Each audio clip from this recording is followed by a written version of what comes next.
Hello, Internet. This is John Brodigan, and welcome to another exciting Rock'em Sock'em Post-Pounding edition of the EveryJoe podcast. Hashtag EJPC, your political safe space.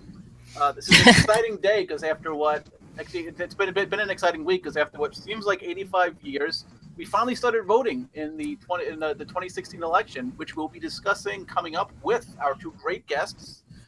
First, and I'm actually very excited to have this gentleman on the show because there are three key points to when I discovered activism.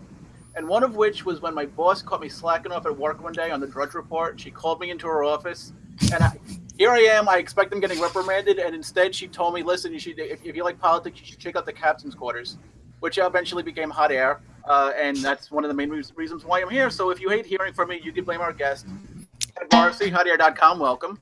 Thank you very much. Great to be here. And, of course, returning to the show, as you're doing the history of the EveryJoe trivia question, she is the second return guest that we've had, who actually caused a little bit of a ruckus this weekend because of her shameless shillery of the Rubio campaign and how much she hates the grassroots and the Tea Party and puppies and apple pie. You've been reading too much Twitter. Writing for the IJ Review and about 85 other places, Sarah Rumpf, welcome back. Hello, thank you for having me back. So people actually come to think of, we'll get to the article that you caused chaos with in a little bit, but I just want to, like I said, we finally voted. People finally voted for the Iowa caucus, and I want to get you both of your takes on what you think that the main story is. For me, I think the main story isn't so much about how well Cruz and Rubio did, as much as it is how bad Trump didn't do. And I only say that not because I can't stand him, which I can't, but like prior to the voting started, I was talking to one of the coaches at my gym because we'll always talk about this before we start training, and he was asking what I thought, and I had said, well, if it's regular turnout, it's probably going to be Cruz, and then maybe Trump or Rubio will get flipped. But if it's record turnout and there's a lot of extra people, that probably means they're all coming out to vote for Trump. And while it was record turnout and the most people that have ever voted in a Republican Iowa caucus, they seem to turn out to vote against Trump, which is why I kind of think he's like more like the loser, more than like Trump and then like Cruz and Rubio are winners, even though they're both big winners. Ed, what's your take? Well, I think that the Trump as loser is a little overstated, and I'm not necessarily a guy who's keen on Donald Trump, but you take a look at what he got last night, which was about 24% of the vote, and where he was polling, which was about 28% of the vote, and that's really a margin of error difference between the polling and what the actual result was.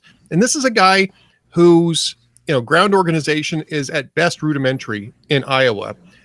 And he still managed to pull 24% based on his personality, based on his free media coverage, and his celebrity status.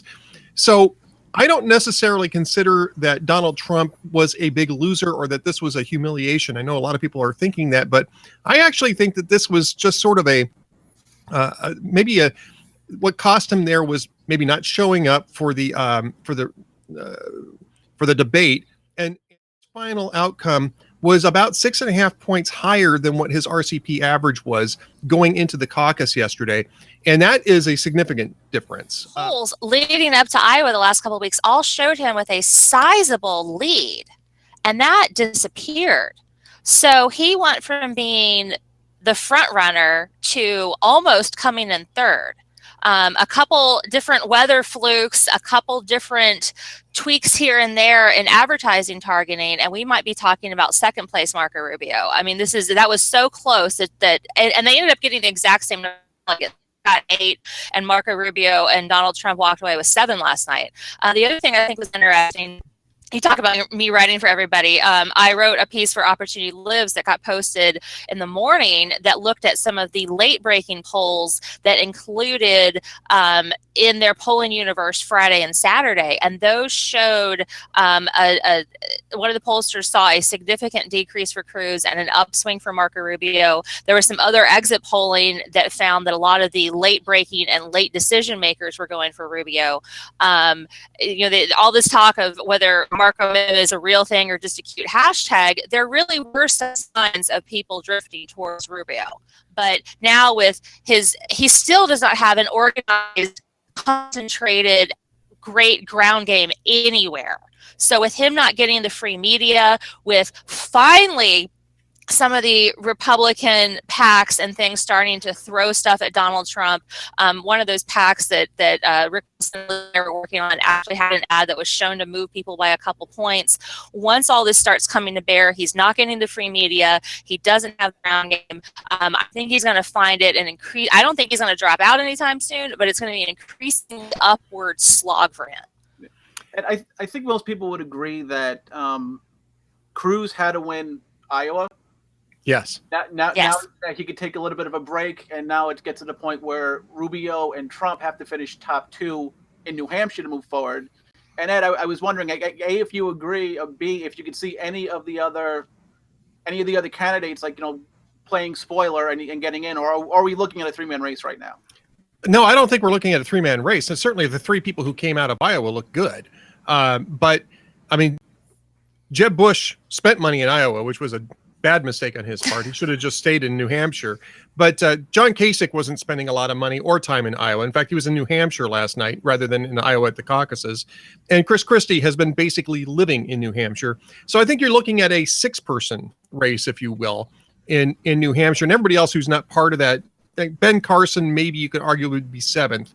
But coming out of New Hampshire, I think you're only going to see 3 or 4 people who have a realistic shot at, Super Tuesday type of wins.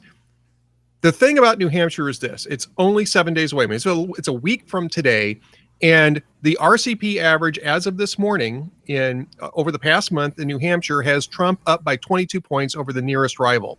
Now, that may change somewhat, but I don't know that Trump did poorly enough to lose a 22-point lead in 7 days. In fact, I'd be hard pressed to know what Donald Trump could possibly do to lose a 22-point lead in 7 days. Certainly, maybe I don't think eating a puppy on television. Possibly, but then people might say, "Well, look, the puppy was a loser. The puppy's a loser, and he's advertising for spaying and neutering your pets. Why aren't you Republicans so biased against Donald Trump?" You're so right. I bet that's what would happen. Exactly. I wish you were exaggerating. I really do. I'm not. I'm not exaggerating. But look, I mean, the real test is going to be who gets in the top 3 in New Hampshire, and then South Carolina will be the key, because South Carolina, Trump has a big lead, but it's not as big as it is in New Hampshire. There's more time to get to South Carolina, and South Carolina is not really Donald Trump land. That's more Ted Cruz land. That's more Marco Rubio land, who picked up, by the way, an extremely critical endorsement from Senator Tim Scott, very well liked, and a Tea Party figure, Tea Party favorite, really, in South Carolina. So I don't think you look at New Hampshire as necessarily the make or break state for Donald Trump or Marco Rubio or Ted Cruz. I think you look to South Carolina, and South Carolina, by the way, is a state where Jeb Bush isn't going to play well, John Kasich's not going to play well, Chris Christie's not going to play well.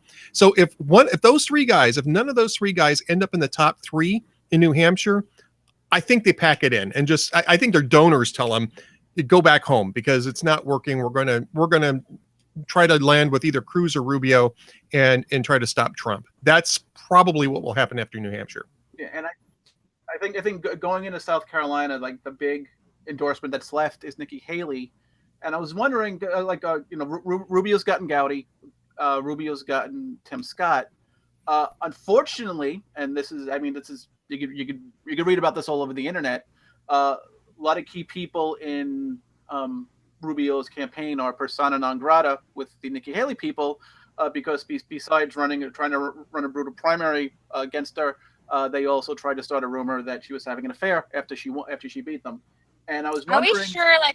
Is that something that we know for sure that Rubio staffers were directly involved in that, or is that because I'd always thought that was a rumor of a rumor? We've got circling rumors. Okay. Someone watching this right now, fact check me. The impression I always had was that they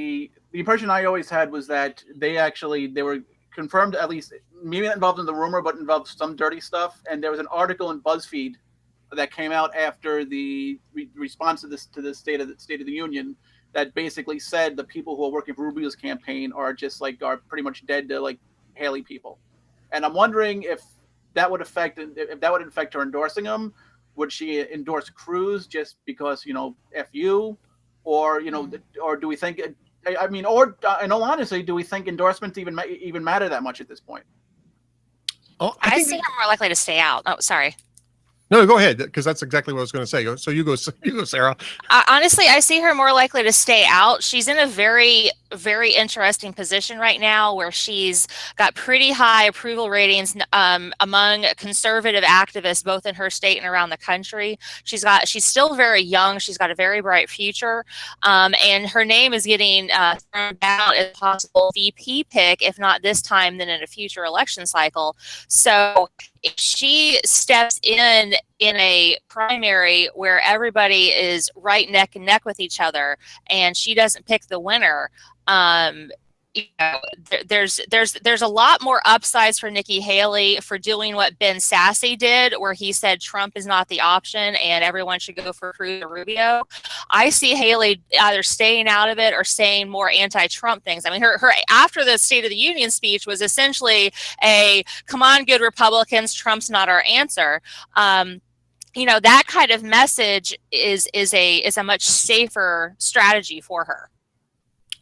I agree. I would add that there's probably nobody better positioned in the Republican Party right now for a VP slot, because regardless of which one of these three men end up as the nominee, you're going to need to have somebody with executive experience in politics as your running mate, because you have to be able to answer the heartbeat away question when you're doing this. And none of these guys have executive experience in government. So even if it's Trump, Nikki Haley makes a lot of sense as a VP, regardless of what she said in the State of the Union address. But certainly for Ted Cruz and for Marco Rubio, she makes all sorts of sense as well. So my guess is that she's going to keep her options open by just trying to be the fair arbiter of everything that's going on in South Carolina and the person who's sort of managing the process for the Republican Party in that state. And Tim Scott can issue his endorsements. I don't think Nikki Haley I don't think she says a peep about it. And, I want to switch gears for a little bit, because while the primary is fun, the big question is who's going to actually win the election and defeat Hillary Clinton. And as luck would have it, Mr. Morrissey has a book coming out on April 12th called Going Red, discussing just exactly that. Certain states where there it is. Good job. Hey, thank you. Hey. Certain states that George Bush ran in 2004, that we lost in 2008 and 2012, that we could turn to go red. So, Ed, tell us about it. So, great. Yeah, it's coming out on April 12th from Crown Forum. This is actually the galley proof that we send out to for publicity purposes to a handful of people. But I get a few free of these, so that's sort of RHIP. I get a chance to hold this up in front of cameras now. The book title is Going Red, the 2 million voters who will elect the next president, how conservatives can win them. What I did was I looked at 7 swing states, which I think will be in play in 2016. And I looked for the bellwether counties in these states. And I actually went out there. I interviewed people. I interviewed voters. I interviewed local office holders, state office holders, people who are on the ground doing sort of ground game that is required to talk about what happened in 2008 and in 2012 for Republicans to lose these counties, with one exception, and to lose these states, with one exception, in 2012. And there's demographic challenges. There's messaging challenges, but really it's about ground organization, and it's about being in these communities, not just lecturing to them. And that's what the thrust of the book is. I interviewed over 100 people for this book. And this is the actual subtitle on this book should have been How I Spent My Spring and Summer Vacation, because that's I was on the road for like 3 months, and my wife was getting to where she wondered, who I was towards the end of that. But she's very supportive of this, and she was thrilled about the book. But I did a ton of traveling last year. I'm really looking forward to start talking about this. The book is in the context of the general election. It is not in the context of the primary. But what it talks about is what the nominee will have to do and what the party will have to do in these areas that Barack Obama was able to flip, to get them to flip back. And it's not as easy as it sounds, but it is not impossible either. What did you hear, like, when you, obviously, when you talk to elected officials, they'll always try and spin you just because that's their job. But what did you hear when you're talking to voters? Because it's one thing I've noticed the past couple of years. I've been letting everyone else deal with the national politics. I've been trying to focus things more locally. And it's one thing I find when you talk to people locally, while those of us who blog or are involved in activism, everything's about left versus right, conservative versus liberal, and like bitter partisan fights like that. When you talk to actual voters that aren't on Twitter all the time or aren't watching Fox News, MSNBC all the time, they're looking for people who could just get stuff done. Yes. And I know, like, there was 2 races I was working on in this past year, where one of which the Republican was a 3-1 underdog, and one they were a 4-1 underdog and grossly outfunded. But just because they actually talked to the voters and had a message to sell, they wound up pulling it off. And I was kind of curious, like, what did the actual voters tell you about this specific district that would help us? Well, it depends on the district, right?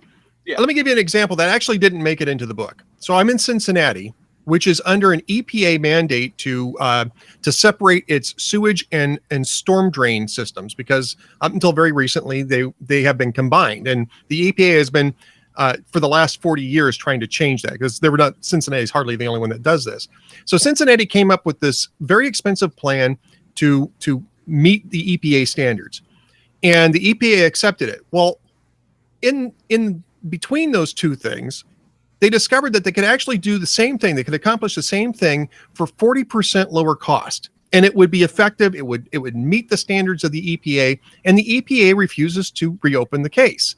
So Cincinnati is going to have, their water district has to go with this 40% higher cost plan that is really not going to deliver any other benefits that the lower cost plan would not. And it means that Cincinnati residents are going to spend hundreds of dollars a year in assessments that are completely unnecessary. And if you know Cincinnati is not a wealthy city. It certainly has some wealthy pockets, but it is a hard luck working class city, and one that has where the population has significantly declined over the last 40 years.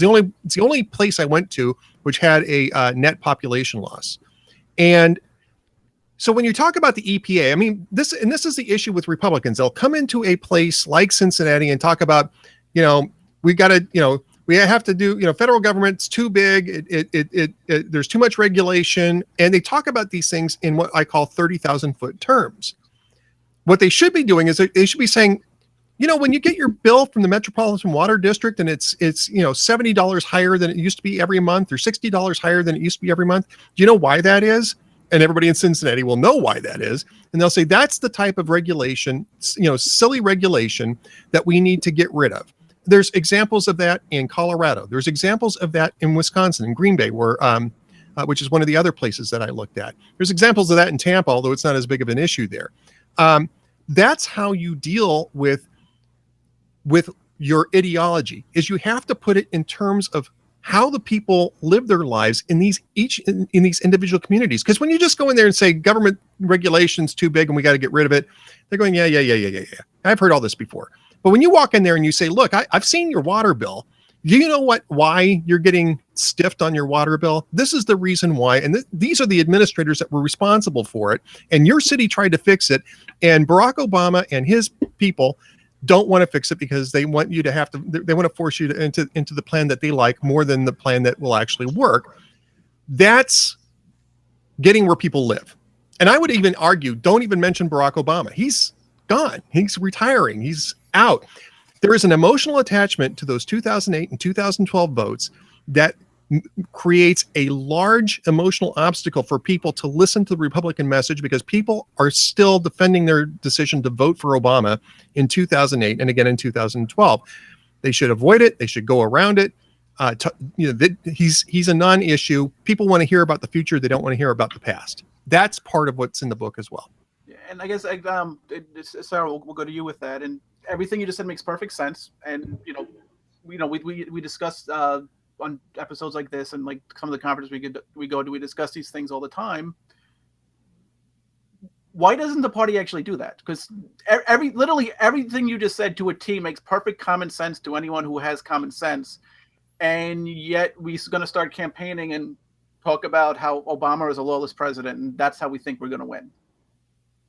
I mean, I don't think that's what they're all doing. I mean, one of the things that when people talk about electability, the reason that Rubio's name comes up so often is that he had a very good track record of having that kind of message. I mean, that's his actual campaign motto, the New American Century thing. That's saying that the current situation isn't great, and he certainly has criticized the Obama administration quite a bit, but he's not running on beating Obama. He's running on saying that there are things that are affecting your life that need to be fixed, and this is how we're going to do it.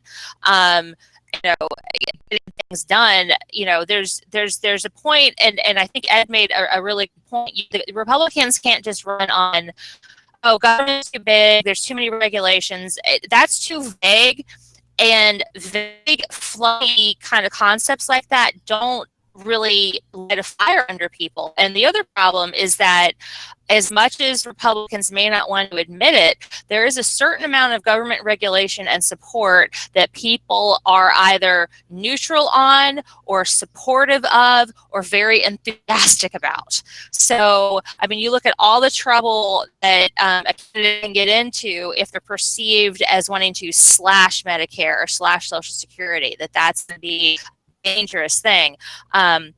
There's the Republicans do better, and Rubio, when he ran in Florida with all of our senior citizens there, when he ran in 2010, he had a message of entitlement reform, but he was very careful to phrase it as these programs are financially unviable the way that they're structured right now. To save them, we have to make reforms, or the whole thing will collapse. So when you're phrasing it that way, that we understand, it's not just we have to cut all the regulations, we have to cut all the government spending, we have to take it. Just we may not like to admit it, we cannot win on we're going to take all the government away. It's just not possible. Yeah. And just to wrap up, because we're running out of time, I wanted to get both of your take on one thing that also has, I think ties into like what some of the stuff Ed's talking about in his book, is that, when it comes to talking directly to people, when it comes to talking to new audiences, and when it comes to how we talk to them, one guy who seemed to have his act together and was focusing on doing like that was Rand Paul, in talking to the NAACP, the way he uses social media, and the way he's always trying to actually go to these places and talk to people. What happened to that guy, and what the hell happened to his campaign? I'll let you go, Sarah. Oh, man. I think that as much, honestly, I think the bigger problem is that as much as Rand Paul was hoping there was a, quote, libertarian lane in this election, with the national security issues that we've got right now, with the border crisis on the Texas-Mexican border last year, with becoming, 5 years ago, had you heard of ISIS? I hadn't. With terror attacks and horrifying bloody pictures on the news. It's hard to get those pictures out of your mind. Message, while a lot of conservatives find him very, very good and smart on the financial stuff. Yes, audit the Fed. Yes, the federal government's too big. Yes, they're too intrusive. Yes, we've got privacy rights that are being disrespected on a constant basis by our government. When people see the news about the San Bernardino shootings, when they see the horrible pictures that came from Paris, and the Boston Marathon here just a little bit before that, his message sounds naive. It's and that makes it a very tough sell. This is not a year for a Rand Paul candidate. Now, I do hope that whoever the Republican nominee is involves Rand Paul in some way.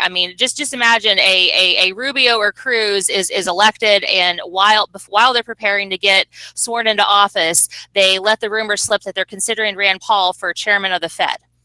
They don't pick him. Just letting the rumor out and had Rand Paul being seen going to the White House for a meeting would be enough to make the Fed clean up their act fairly quickly. I think we could get reforms in about a minute and a half. So there is a very good message that Rand Paul has. The libertarian message needs to be incorporated and respected by the Republican Party, but this year. I think it's basic. You want a libertarian in the Senate. You don't want a libertarian as commander-in-chief. There you go. In much really, less words, much more sufficient. I think really that's it. I like Rand Paul in the Senate, and that's the reason why I'm hoping he gets back and starts working on his reelection campaign, because I want him back in the Senate in 2017. And look, the other part of the problem with Rand Paul is that he's just not a very good presidential candidate, even apart from the whole naivete. He rubs people the wrong way. He's got a prickly mien to him, if you will.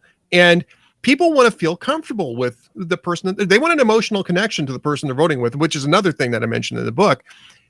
I don't know anybody who can really feel like they could get an emotional connection to Rand Paul, whereas you can very easily see it with Donald Trump. You can easily see it with Ted Cruz, Marco Rubio, even Chris Christie in his way.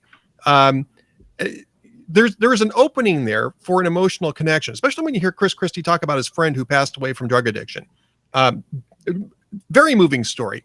You don't get that from Rand Paul. What you get is this sort of lecturing, haranguing, kind of crankiness that just doesn't sell very well. And the fact that he took his father's, 15% campaign and transformed it into 4% in Iowa, I mean, that tells you something, that Rand Paul really isn't built for a presidential election, but he's built for being a legislator. And I think that's where he needs to stay.